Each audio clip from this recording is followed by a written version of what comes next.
Kelvin's royal ascent. The next morning, Queen Kelvin of England, the Lavender Witch, stood in the grounds of Buckingham Palace. She wore an elegant lavender dress, and a stunning diamond crown rested upon her brow. She approached her husband, the starship Captain David. He was dressed in his fancy cobalt blue uniform, the fabric as deep as the space he was about to enter.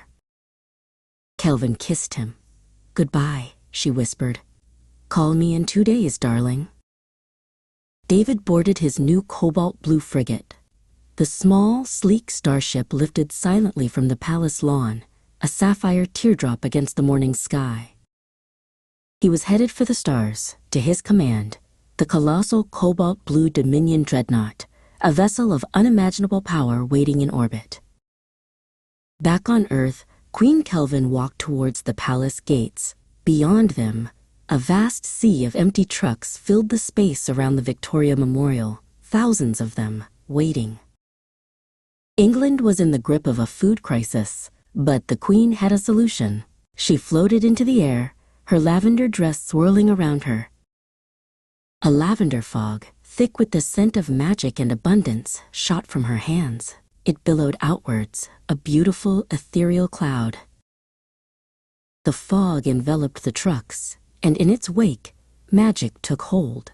Every single trailer was instantly filled with lovely food to feed her people. The engines of 1,000 trucks roared to life. On behalf of their queen, they headed off to feed the nation. Kelvin turned and went inside to prepare her speech. Meanwhile, hundreds of thousands of miles away, Captain David stood on the command bridge of his Dominion dreadnought. "Set a course for the station," he ordered. Soon, his destination came into view, a colossal, huge, ringed blue space station, a city among the stars. It was his fortress. As his dreadnought docked, a violent tremor shook the entire station. Red alert klaxons blared through the corridors. David rushed to the station's command center. On the massive view screen, a terrifying sight awaited him. A single, huge, golden spacecraft, ancient and powerful, shaped like a pyramid. It was an Anunnaki warship. It was firing Kraken lasers at the station, beams of destructive energy crashing against the shields. The shields were holding, but for how long? David's face was a mask of fury. He roared, "Send a fleet of 6 Stalker battlecruisers. Arm them with Red Wolf missiles." The Stalker cruisers launched, sleek predators closing in on the Golden Pyramid. They unleashed a volley of missiles, but the Anunnaki ship was undamaged.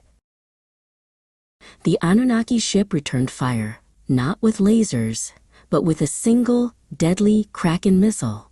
It moved with terrifying speed and struck one of the Stalker ships, blowing it apart in a silent, fiery explosion. Seeing his ship destroyed, David's anger boiled over. "Computer," he shouted, "activate the new Nova torpedoes and send 5 Caesar dreadnoughts."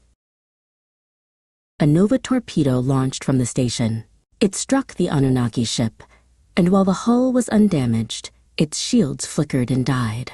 The pyramid was vulnerable. The 5 Caesar dreadnoughts arrived, colossal warships that dwarfed even the Stalkers. They came within range and unleashed their payload. Thousands upon thousands of Greyhawk drones swarmed from the dreadnoughts, a metallic tide of death. They descended upon the Anunnaki ship, a storm of firepower. The Stalkers added their Griffin cannons to the onslaught. Yet, the Anunnaki ship's insane armor held, taking only minor damage. David knew he had to end it. Fire another Nova torpedo. From the station, now. The torpedo hit. The explosion was that of a miniature supernova. The Anunnaki ship's armor cracked, buckled, and then failed.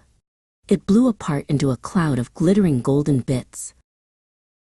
Silence returned to the command center. The battle was won. David took a deep breath. "Order all ships to return to the station," he said, his voice steady once more. "Set a course for Earth.